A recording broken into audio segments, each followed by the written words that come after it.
মানুষ সময়ের সাথে সাথে কত পরিবর্তন হয়ে যায় সেটা আমি নিজের জীবন থেকে বুঝতে পেরেছি। একটা দিন এমনও ছিল ভাত বসিয়ে রেখে ভুলে গেছিলাম, ভাত পুরো পুড়ে গিয়েছিল। আর এখন এক সকালে আমি এক হাতে অনেক কিছু করতে পারি। এটাকেই বলে হয়তো পরিবর্তন। হ্যাঁ, এখনও শিখছি, এখনও শেখার অনেক বাকি আছে, বাট কিছু কিছু চেষ্টা করি।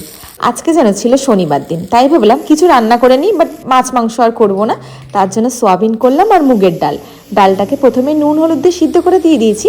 এবার সোয়াবিনটাকে আর আলুটাকে ভালো করে মশলা দিয়ে কষিয়ে নেবো, ওই মাংসের মতন করে আর কি। হ্যাঁ, কিন্তু সোয়াবিন আর আলুটাকে আগে একটু ভেজে নিয়েছি, তাতে না সোয়াবিনের টেস্টটা খুব ভালো আসে। এবার ডালে ফোড়ন দিয়ে ফুটতে দিয়ে দিলাম। সোয়াবিনটাও মোটামুটি হয়ে এসেছে। নামানোর আগে দিয়ে দেবো একটু ধনেপাতা কুচি আর ঘরে বানানো গরম মশলা।